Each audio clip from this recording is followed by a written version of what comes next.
कितने दुख थे, किसको सुनाऊं मेरी दास्तां, कोई नहीं साथ में। मिलते गए धोखे, मुझे लड़ता अपने आप से। थक गया हालत पे, अधूरे मेरे ख्वाब थे।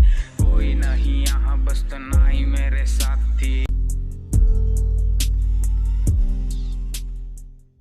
अटैक ऑन टाइटन लगभग सभी के हाथों पर खून लगा है, नहीं अगर वे पहले खुद मारे गए हैं। यानी अटैक ऑन टाइटन में बहुत सारे ग्रेट कैरेक्टर्स हैं, लेकिन भले ही फैंस उनसे जुड़ जाते हैं, वे लगातार मरते हैं। मांगा की शुरुआत से ही कई कैरेक्टर्स टाइटन से द्वारा खाए गए थे। जैसे जैसे समय बीतता गया और प्रोटैगनिस्ट, साथ ही फैंस ने अटैक ऑन टाइटन की दुनिया के बारे में और अधिक सीखा। कैरेक्टर्स ने एक दूसरे को मार डाला। सीरीज़ के अंत तक अधिकांश मानव जात मर गई। हालांकि कुछ कैरेक्टर ऐसे हैं जिन्होंने पूरी मांगा में कभी किसी को नहीं मारा, चाहे वह एक शांतपूर्ण व्यक्ति थे जो लड़ना नहीं चाहते थे, या अपने दुश्मनों को मारने का अपॉर्चुनिटी मिलने से ही पहले वो मर गए थे। इससे पहले कि मैं टॉप 10 लिस्ट बताऊं, आप सभी को एक रिक्वेस्ट है। एज यू नो, अपना चैनल डेढ़ है। मैं अभी बहुत सारे कंटेंट लाने वाला हूँ, जैसे कि top 10 videos, explanation videos, enemy theories और बहुत सारे। सो आप जो भी अभी तक इस चैनल को सब्सक्राइब नहीं किया तो सब्सक्राइब ज़रूर करना। Now number 10, Carla. Carla was one of the first characters to die. Carla Erin की माँ और सीरीज़ में मरने वाली पहली कैरेक्टर्स में से एक थी। जब कोलोसस टाइटन ने शिगानशना पर हमला किया था, एरिन और मिकासा ने उसकी जान बचाने की कोशिश की, लेकिन जब हैंस ने उन्हें बचाया तो एक टाइटन ने उसे खा लिया। कार्ला कभी किसी को नहीं मारती और एरिन की सेना में शामिल होने के विचार से ही वो नफरत करती थी। हालांकि उसकी मृत्यु ने उसे एक सैनिक बनने की और टाइटन से बदला लेने का और भी बड़ा कारण दिया। Number 9, Thomas. Thomas died before he could kill a Titan. Thomas was a soldier from the 104th Cadet Corps who became close friends with Erin. जब कोलोसल टाइटन वापस आया और उसने ट्रॉर्स पर हमला किया, तो दोनों एक ही स्क्वाड में थे, जिसमें माइलिस, एनसी, मीना और आर्मिन थे। थॉमस ने एरिन को ये देखने के लिए चुनौती दी कि उनमें से कौन अधिक टाइटन्स को मार सकता है। एक प्रतियोगिता जो थॉमस के मर जाने से तुरंत बाद समाप्त हो जाएगा। साथ ही एनियस, मीना और माइलियस के साथ आर्मिन भी लगभग खा लिया गया था, लेकिन एरिन खुद को सेक्रीफाइस करके उसे बचाने में सक्षम था।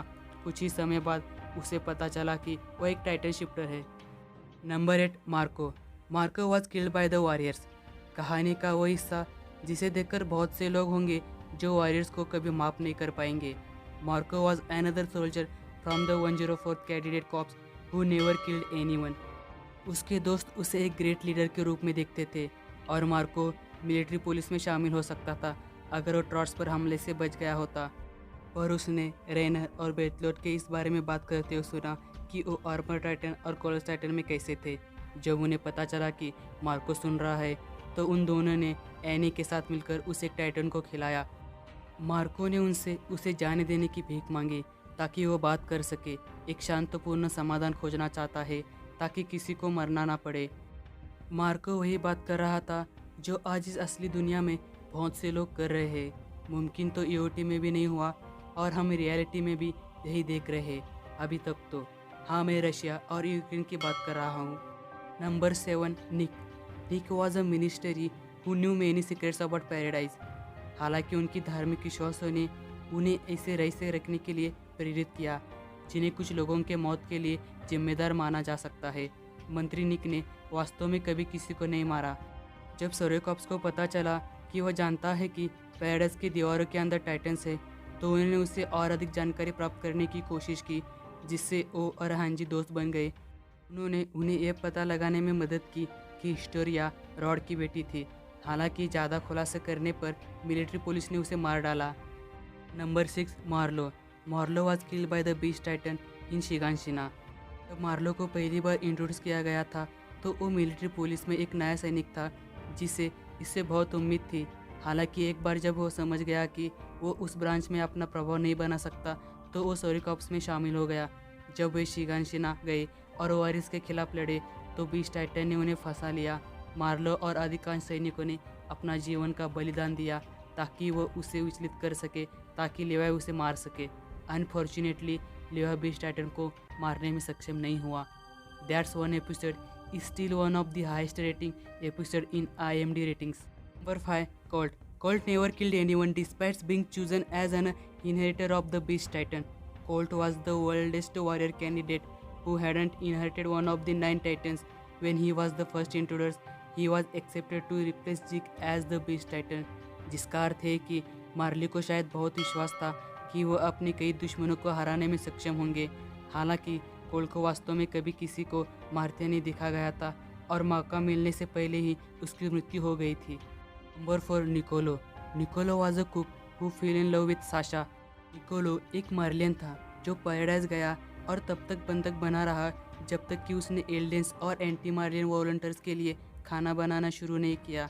वो पहले तो एल्डेंस से नफरत करता था, लेकिन साशा को जानने के बाद वो समझने लगा कि वह शैतान नहीं थे। साशा की मृत्यु के बाद उसने अपने दोस्तों को स्पाइनल फ्लू पीने से बचाया और यह पता लगने पर कि गाबी उसकी हत्यारे थी, उसने उसे और फाल्को को मारने की कोशिश की। हालांकि साशा के परिवार और दोस्तों ने उसे रोकने में कामयाब हासिल की and he never try to kill anyone after that. Number 3, Kaya. Kaya was Sasha's younger sister. Niccolo की तरह काया का भी साशा के साथ क्लोज रिलेशन था और वो साशा की मौत का बदला लेना चाहती थी। जब उसे पहली बार इंट्रोड्यूस किया गया, she witnessed her mother get eaten and was saved by Sasha. उसके बाद साशा के पिता ने उसे गोद लिया, जिससे दोनों बहन बन गए। काया ने साशा की तरफ देखा और उसकी बहुत परवाह की। कुछ साल बाद वो गाबी और फाल्को से मिली, यह नहीं जानती कि वो उस समय कौन थे और उनकी मदद करना चाहती थी। हालांकि एक बार जब उसे पता चला कि साशा को मारने वाली गाबी थी तो उसने उसे मारने की कोशिश की, लेकिन उसे रोका गया। गाबी ने कुछ ही समय बाद काया की जान बचा ली और दोनों समझ गए कि हिंसा एल्डियंस और बाकी दुनिया के बीच का समस्या का हल करने का जवाब नहीं है। Number 2, Willy. Willy was the head of the Tybur family. The members of the Tybur family were the inherits of the Warhammer Titan और ग्रेट टाइटन वार के बाद सम्मानित होने वाले एकमात्र एलियन थे। इस वजह से जब इली का जन्म हुआ तो उनके लिए दुनिया भर के लोगों से दोस्ती करना आसान था। यह जानते हुए कि टाइटन्स की शक्ति इरेलेवेंट होने लगी थी, विली ने दुनिया भर के लोगों को मार्ली में एक साथ लाया जो उससे प्यार करते थे। उन्होंने उन्हें एक भाषण दिया जिसमें उनके पूर्वजों और काल फिर से महान टाइटन युद्ध में निभाए गए वास्तविक भूमिका का खुलासा किया and that they all had to unite in order to defeat Erin, who ate him moments later. Number 1, Darius. Darius was the general of Paradise military. हालांकि उन्हें कभी किसी से लड़ते हुए नहीं देखा गया, लेकिन डेरियस पैराडाइज की पूरी सेना का नेता था।